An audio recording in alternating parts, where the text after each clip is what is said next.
I have to turn off my guest requests. I'm so confused. Like, that's okay. Oh, I don't. No, I have no clue. No, I'm not like. Okay.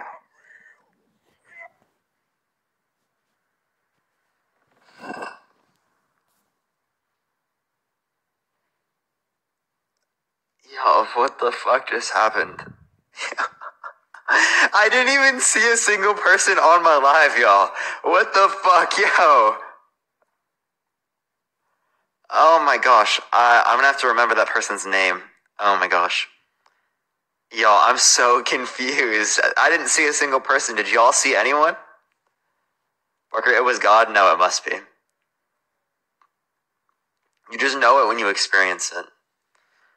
They said they want to talk to you. Well, they definitely did not sound like they can on live, so. Alright, well, I'll accept someone here in a minute. If you want to see some more debates, make sure to tap the screen to help send out to more people. It was a glitch, maybe it happened before, who knows. Yeah, if you want to see some more want to see some more debates, make sure to tap the screen. Let's try to get to 250k likes real quick. We'll help send out to more people. I appreciate it, everyone. But yeah, let me go on to the next person. I don't see that person in the guest box, so we're going to go to the next one.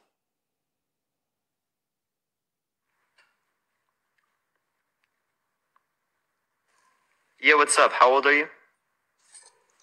18. For sure, what's your birth year? Okay, so the thing is... What's your birth year? 2003. 2003? Yeah, that's 20, but I can't say man. For specific reason. You think that's 20? Okay, wait, so then it seems like I can't have you on the live, man. You would have been fine. If he just said 2003 and didn't say anything, he could have got away with it, honestly, because you can be 2003 and still be that age, right? No, I'm just joking. All right, let me go to the next person. All right, everyone.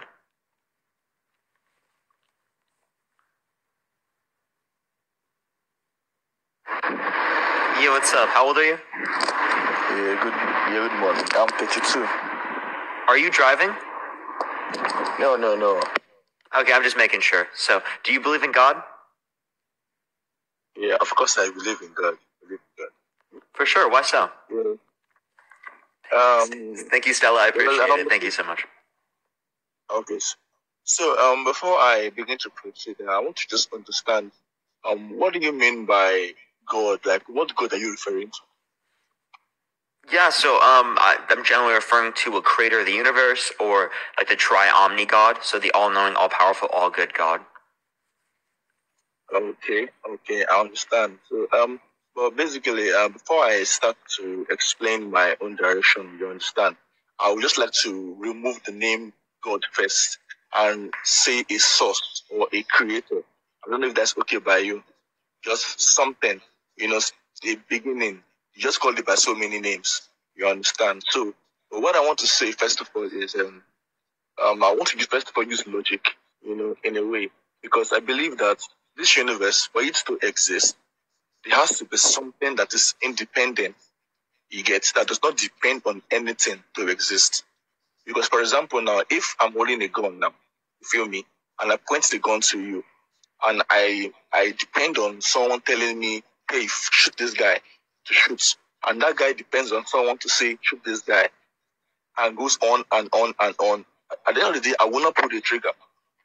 You understand what I'm saying? So now, the universe itself depends on so many things, atoms, molecules, blah, blah, blah, blah, blah, blah, blah, blah.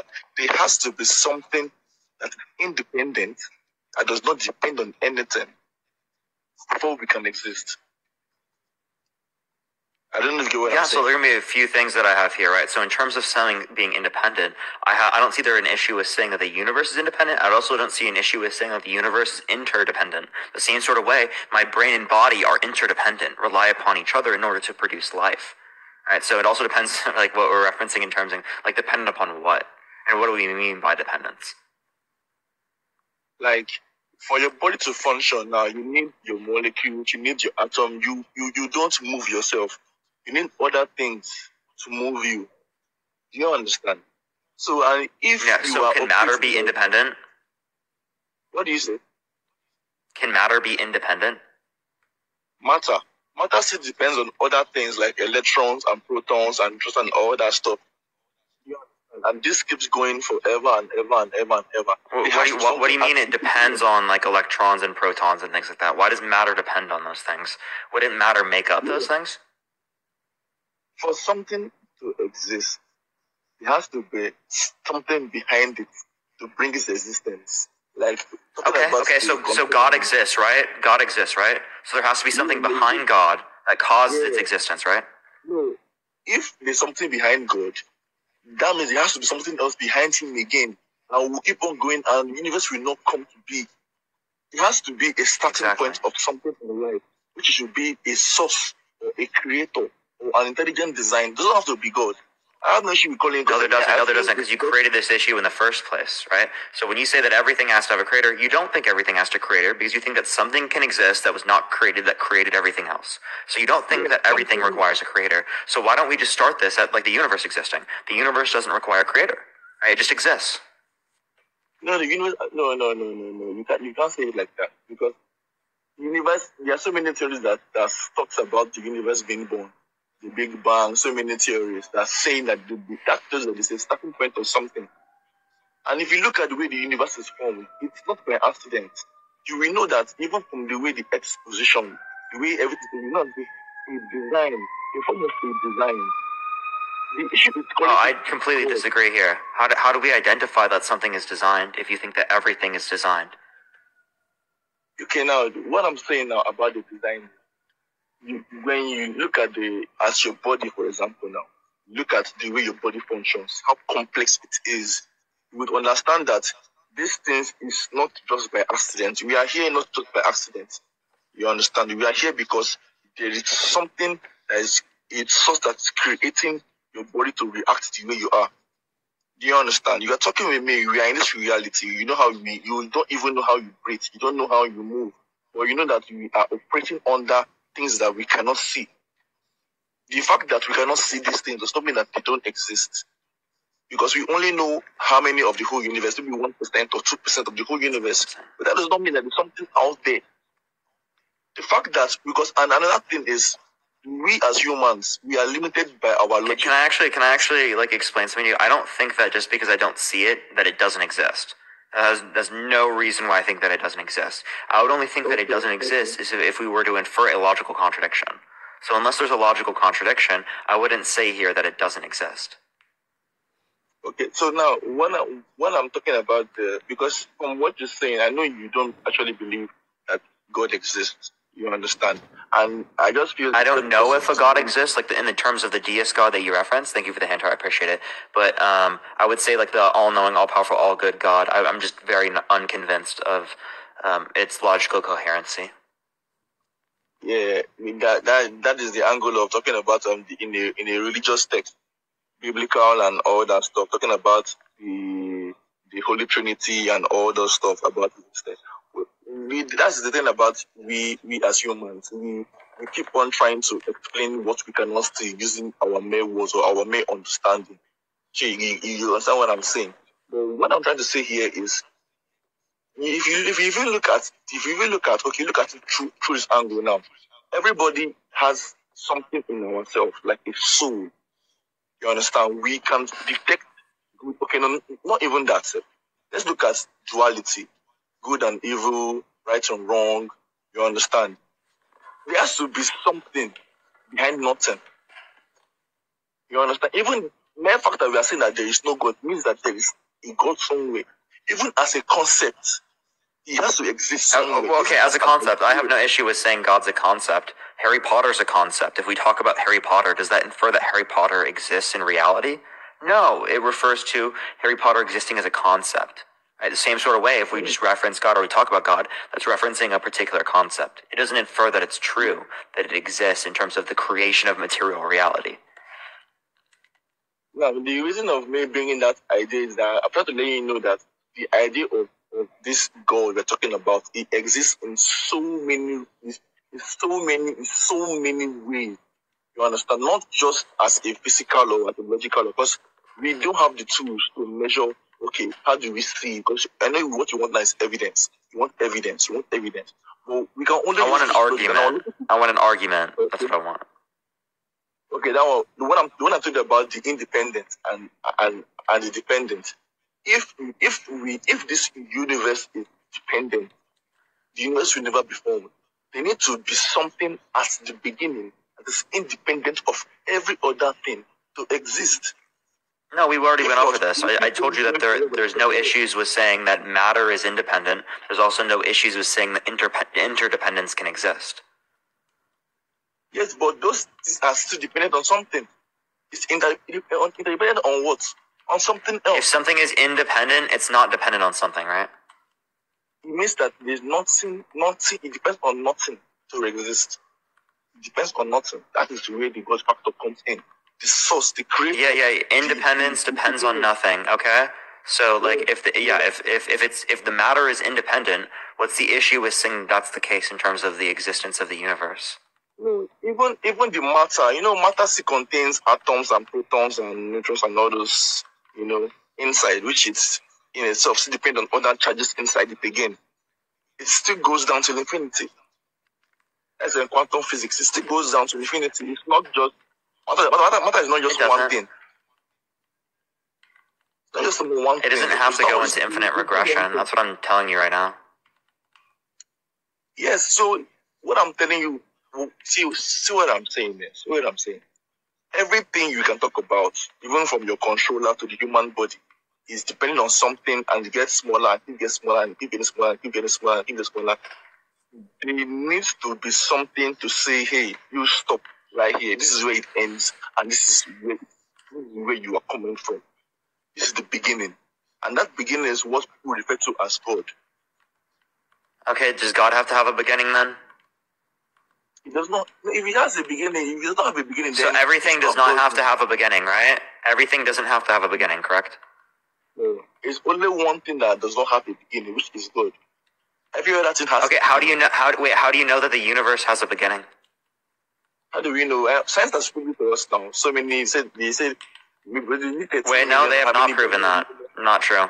Not true. Yeah, Science has just looked at the universe, and they've said the Big Bang being there, right, existing, right, that being an explanation of the expansion of the universe, doesn't infer a beginning. What it actually infers is that there is a change in the context of existence. That's all that it's inferring. Some people believe that there's a beginning, but it doesn't infer a beginning. Yeah, but it's still a tool. It's still science that we can still use to explain this thing. You understand? The mere fact that we've not gotten to that point, you will still get to that point. Science keeps on growing.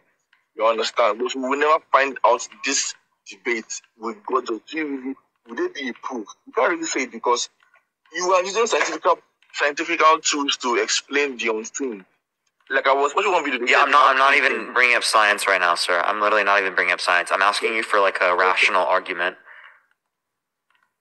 Okay, but okay. Do you believe in evil?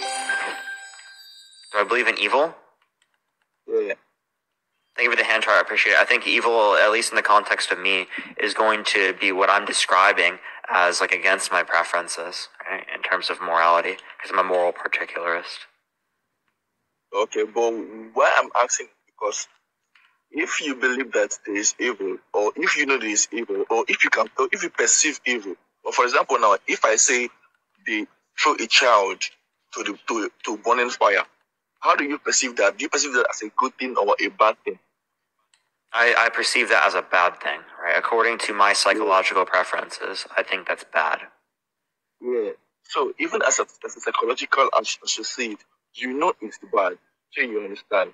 So well, I can still consider things bad. I just think objective morality is incoherent. Okay, what do you mean by objective coherence? Let me understand what you mean by that. Explain what you mean by that.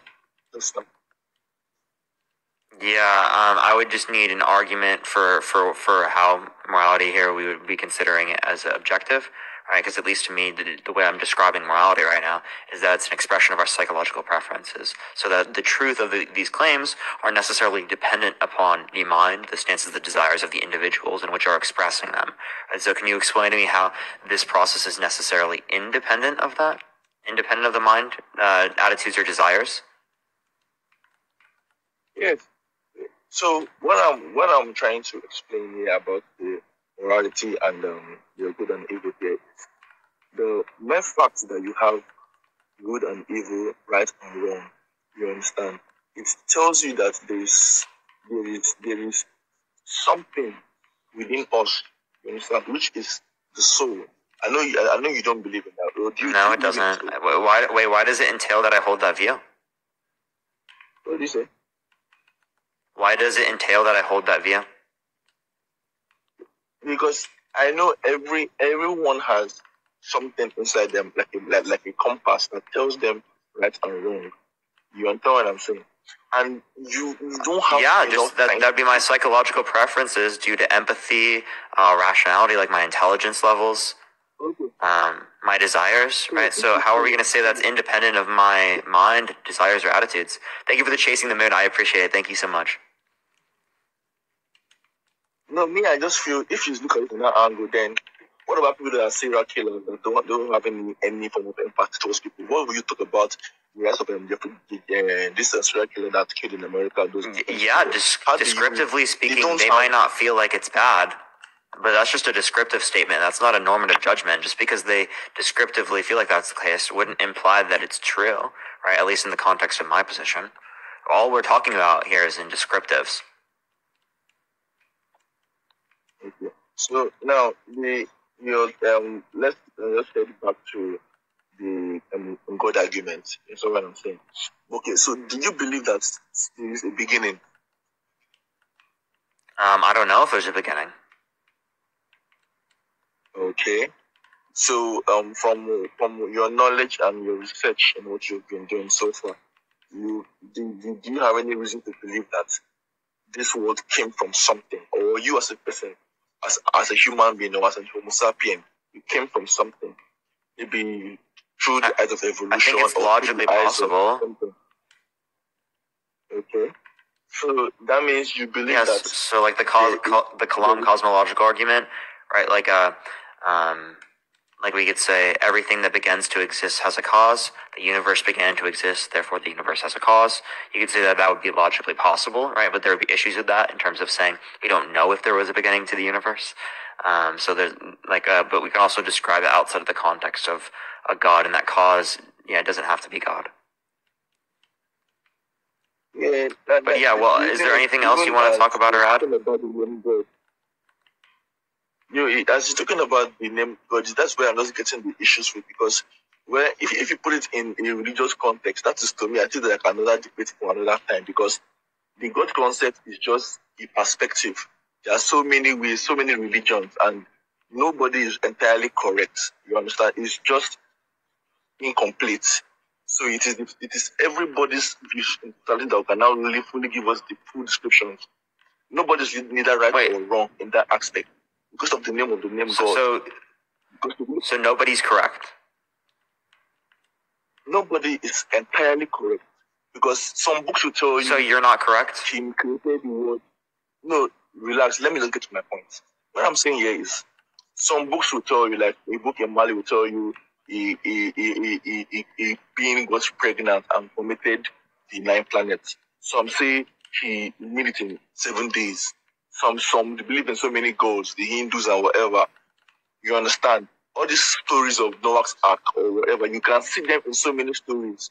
You call God Allah in another religion, and another name it in another religion. You understand? All these stories is still pointing to one direction, but they did not all give the complete.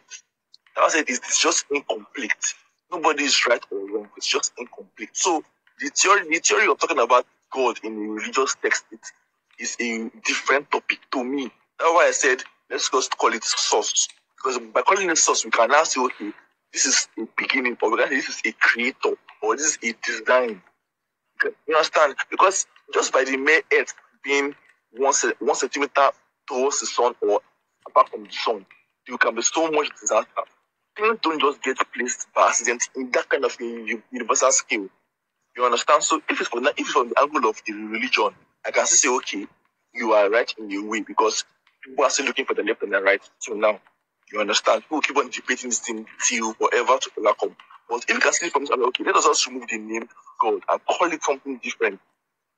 You will now understand that It's not really about the belief or about faith or about what's in your mind, but just look at the universe. You cannot just, like now, I can stand from here and look at the world around me. Even from the plants you can see, you know that this is God in existence now. Just from plants, the way they live is structured. You can tell you, no one will need to tell you. You understand? So, I definitely don't. Definitely don't. I think we've gone over the same point a million times, though. Like, I don't think that we can just look at the universe and know that it's designed, because if you're implying that everything within the universe is designed, you can't compare it to something that is not designed in order to determine that it's designed in the first place. Right? So again, how are we going to conclude here that it's designed just by looking at the universe? I just told you this one already now.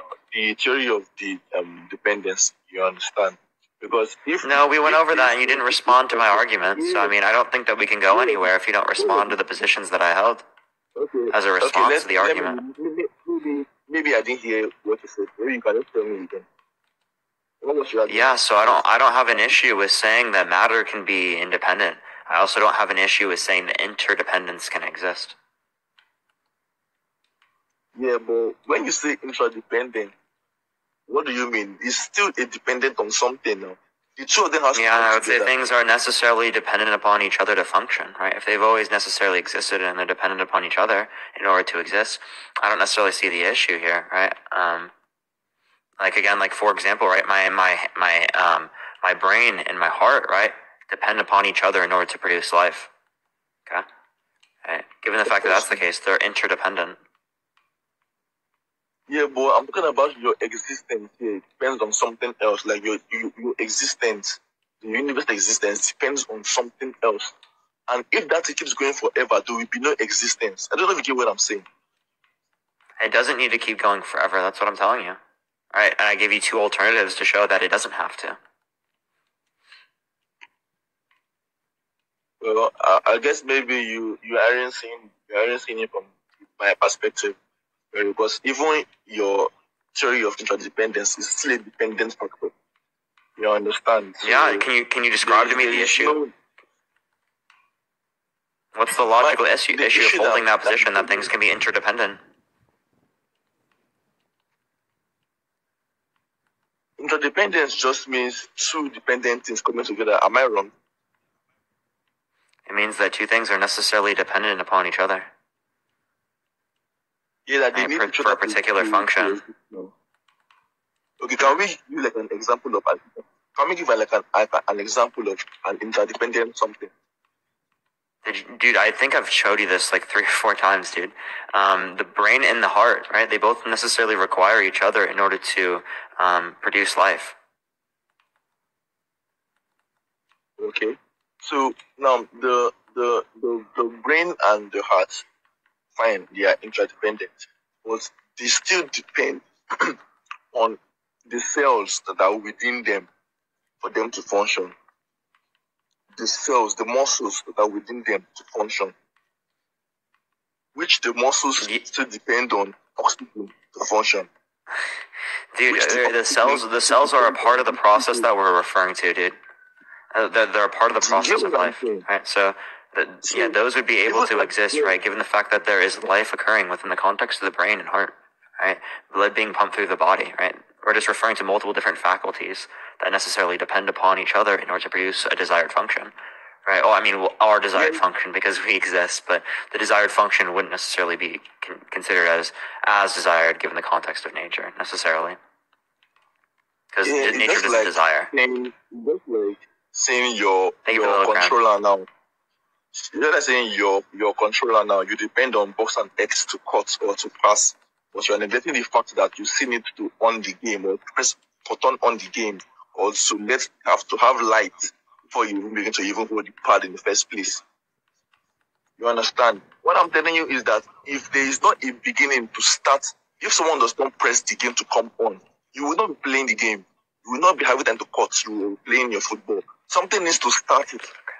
Being whether interdependency or not, brain or matter or whatever part of the body it is, something still needs to control the life that we are living, or the very thing that we are living. Something needs to still start it, and we'll still end it. Okay, man. I think we're just going to be invoking the same argument over and over again. I don't think we're going to get anywhere with this. So I do appreciate you coming on, man. It was good talking to you. Thank you so much.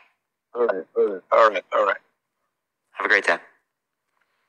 All right, I'm going to go to the next person. If you'd like the content, follow me. If you haven't already, tap the screen. If you want to see some more debates, let's try to get to 300K likes real quick. We'll help send out to more people. I appreciate everyone doing so. We got another 2 hours left on the live, so if you like the content, follow me if you haven't already. By the way, everyone, I will be on later today, probably. Oh, thank you so much for the shiny air balloon. I appreciate it. Thank you so much, Matt. Also, thank you for the roses. I appreciate Litigious. Thank you so much. We will be doing live battle later on today at 10 o'clock, 10 p.m. Pacific Standard Time. So here in about 3 hours, me and AJ will be live battling, just letting y'all know on my second account.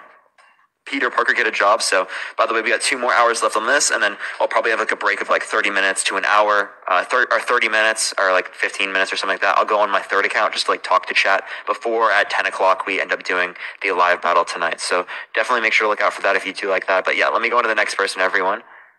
I appreciate everyone so far. Yeah, have a good night. Have a good night, Matt. I appreciate you.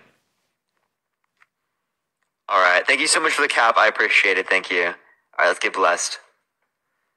Thank you, Letigious. I appreciate the roses. Yo, what's up? How old are you? I'm 21. For sure. Do you believe in God? Yes, I do. Hold on. Why so? You turn? Hold on. Let me see if I can turn my camera. All right, cool. So, Thank you for the cap, Kelly. I would just say I believe in God just because of like my own experiences in life and things like that. But like I'm kind of not on here to try to like prove to you that God exists, because I know that is like a tough task, and I believe that, you know, proving to someone that God exists, they have to be willing to accept it. They have to be in that point in their life in which like they're truly willing to like search for that purpose. You know what I'm saying? Because like one of like the main themes in the Bible is like seek and ye shall find. So I think that like to find God, you have to actually seek him. Like, so I wanted to ask you that question. Like, have you ever like, you know, been in a point in your life where you were truly seeking God? Yeah, I am currently still. I mean, I've prayed multiple times for some type of God to like express the fact that they exist to me. I haven't necessarily heard anything in response, but Okay. I have tried multiple times. Okay. And I think that makes a lot of sense. But like, you've done the praying part, but like, have you ever like opened your Bible and like actually read it and tried to understand it, tried to interpret it, tried to, you know, search for understanding, search for discernment, and like, I don't know, like, what's the word I'm looking for? Well, I'll just let you know. I would say I've done this throughout the context of my life. I grew up Christian, so like a lot of my childhood was spent within Sunday school or within church necessarily doing that, along with the fact that I have read scriptures outside of that even after to necessarily make sense of them. The Bible hasn't necessarily allowed me to make sense of that. I've learned a lot more from like the types of arguments that we'd imply in terms of these particular gods than I have necessarily from like reading the Bible, right? As the Bible can be interpreted in so many different ways that it's extremely hard to identify, right, what it's necessarily referring to. Okay. And you know, I would agree with you 110% on that. Like, the Bible is definitely hard to understand. Like, I still have my own inconsistencies. I still, you know, fall into sin sometimes. But, you know, one of the main themes of the Bible is, you know, understanding that you can repent. You can turn from your ways and you can find God in that.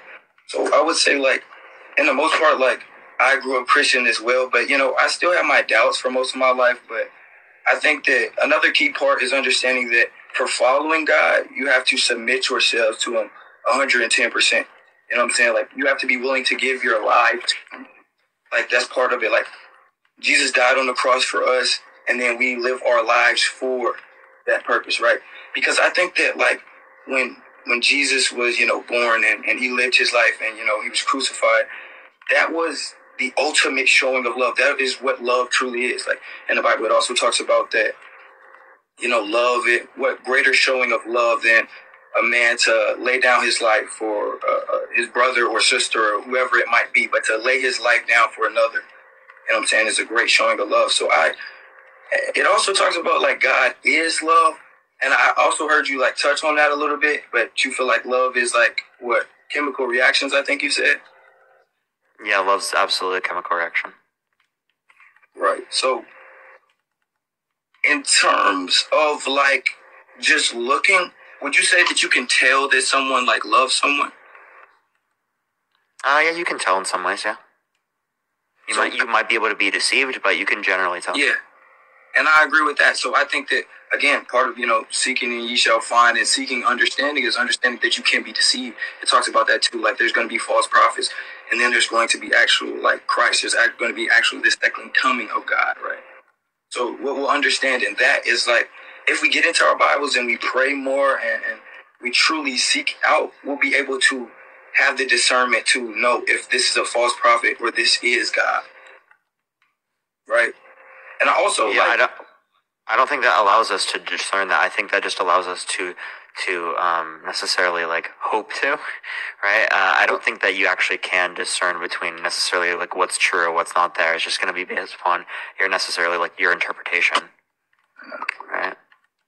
Yeah, okay, I get what you're saying. I think, and I'm gonna say this, and it might sound crazy. I think you appeal to logic a lot, which makes sense because like logically we have to think logical basis are our thought process, right? But it's hard to logically explain God existing, right? Especially the fact that like we can't necessarily see him, and as humans, that's our biggest thing is we want to see things, we want sight. You know what I'm saying? Like that's how I don't care about that, honestly. Like I know that bachelors are unmarried men because the definition of a bachelor is an unmarried man. So every single bachelor I meet is an unmarried man. I know that without actually having to meet a bachelor, right? Or know someone in real life. So I think that we can deduce, right, or use reason to determine like facts about reality. But I don't think that we should just rely upon, we can't see it, therefore it doesn't exist. I would never make that argument. Oh yeah. I agree with you on that. But I think that like, when we're explaining like something of the supernatural sense, like logically as humans,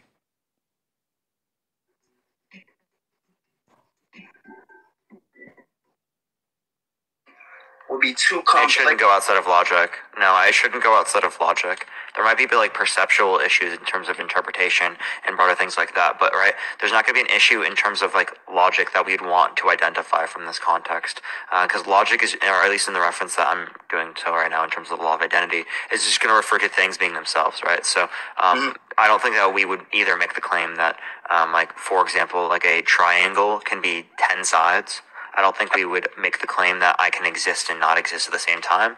I think that these things would be incoherent, and that's when we use logic. So if we're going to do it in that context, then we ought to apply logic within all scenarios. Yeah. So all I'm kind of trying to say is like, because I think you kind of cut me off there, but I definitely get that you were trying to prove your point in that. But like, wouldn't you think that like, if God is all powerful, all knowing, and all good, that like, there would be some things that we wouldn't be able to understand? Like not at all.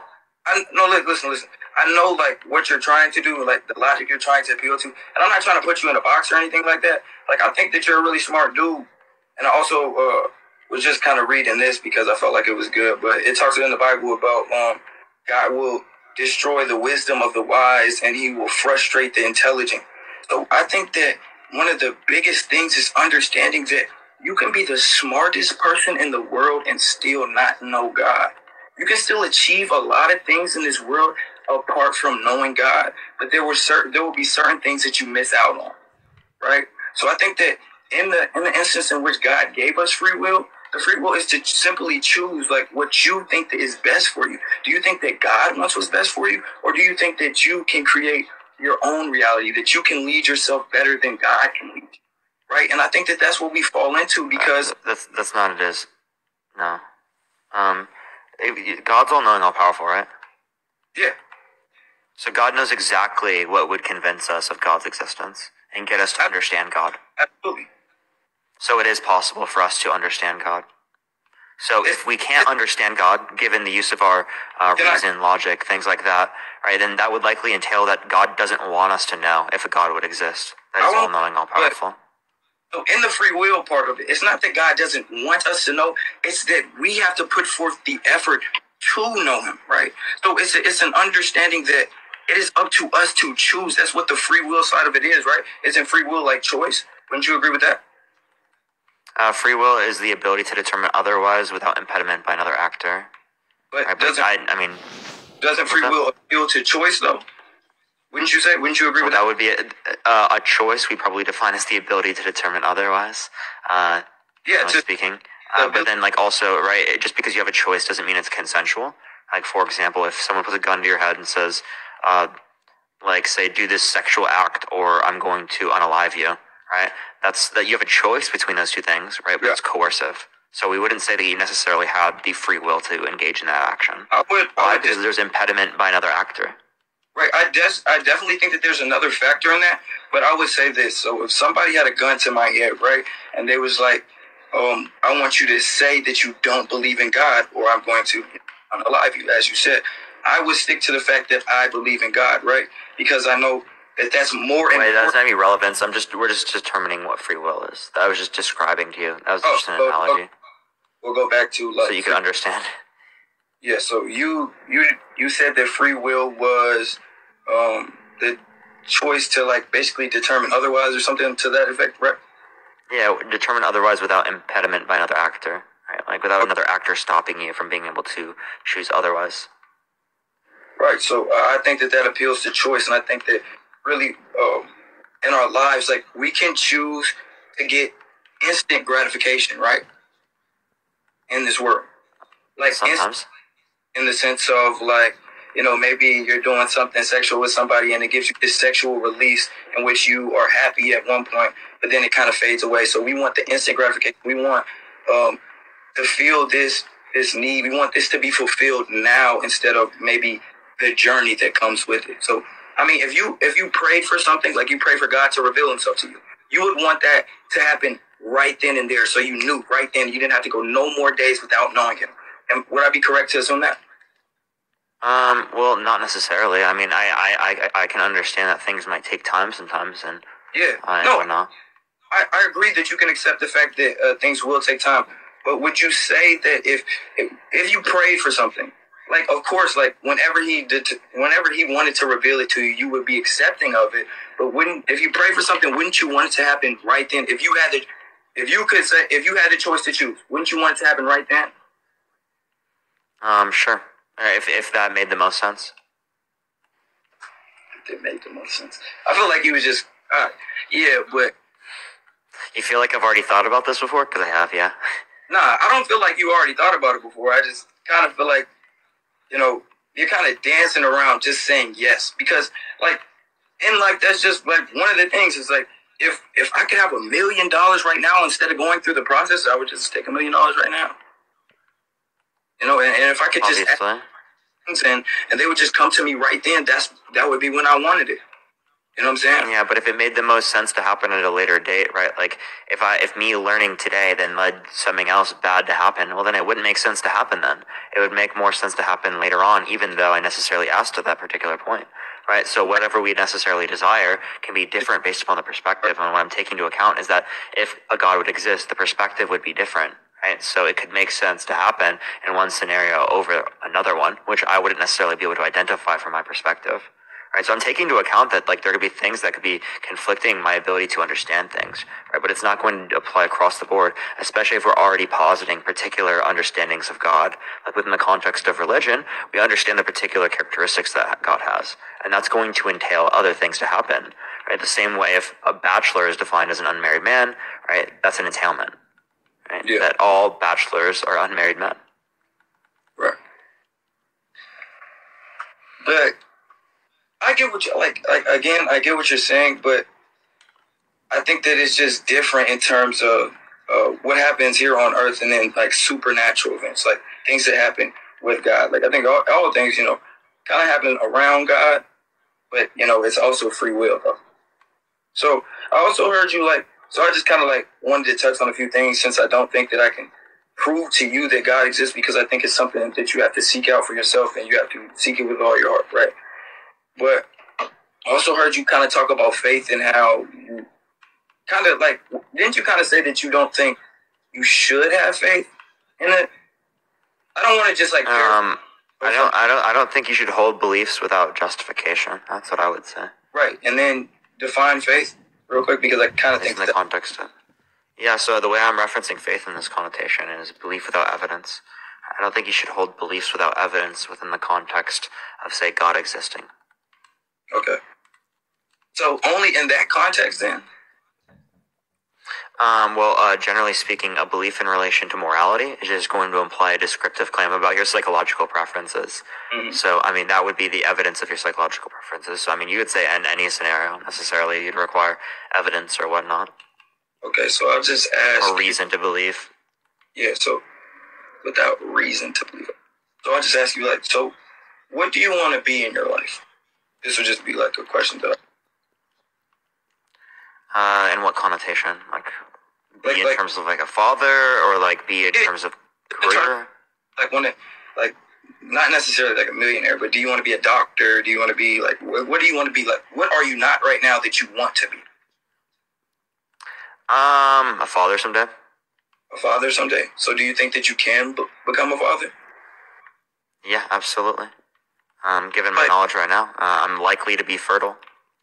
Right. So wouldn't you say that, like, that belief, like, you don't have any necessarily, like, you don't have any belief, like, you don't have any proof that you can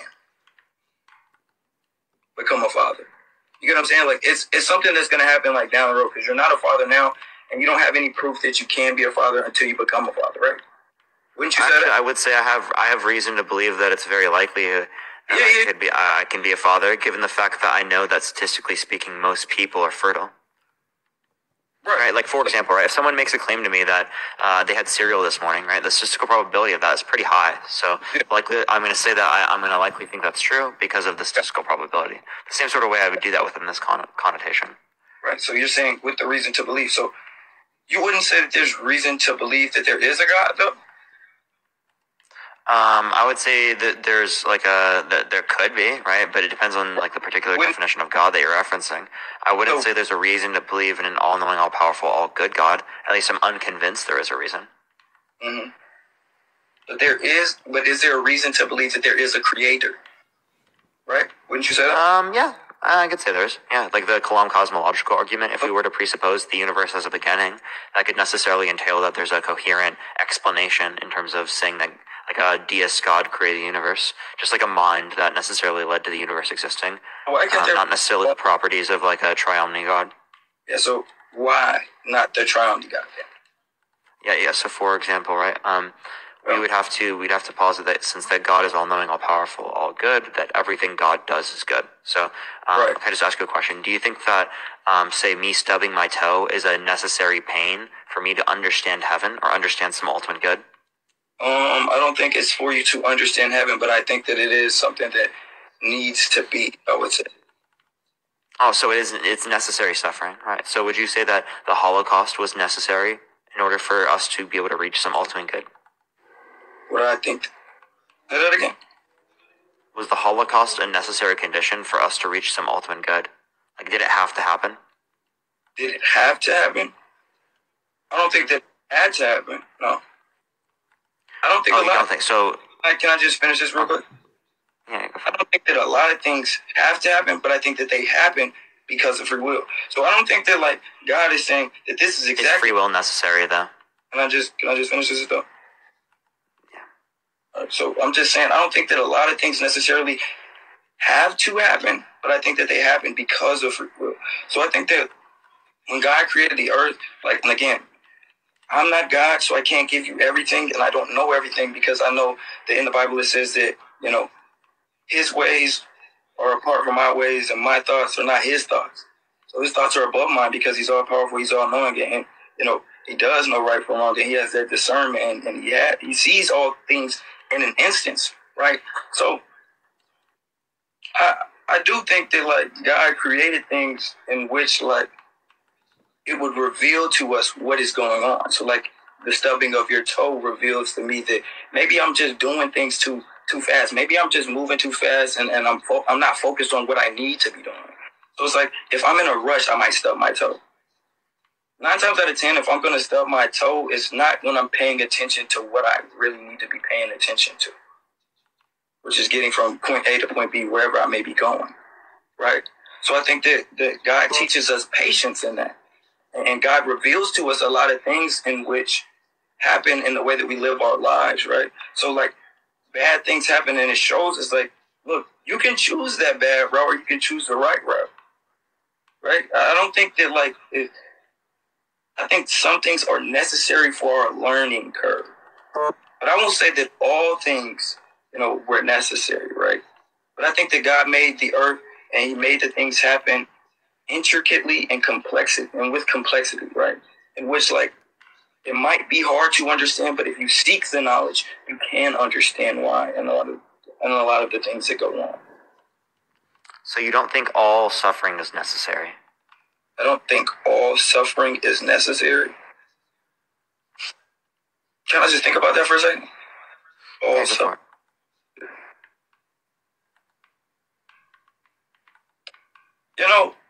I'm going to just go ahead and say this. So with my belief in God, I would kind of say that all suffering is necessary in the sense of, so I'll say it like this. So it's a scripture in the Bible that I go to a lot, which is Romans 8:28, and it says that all things will be worked out and used for the good for those who glorify and call on the name of the Lord, that have accepted Him into their lives, right? So what I get from that is bad things can happen.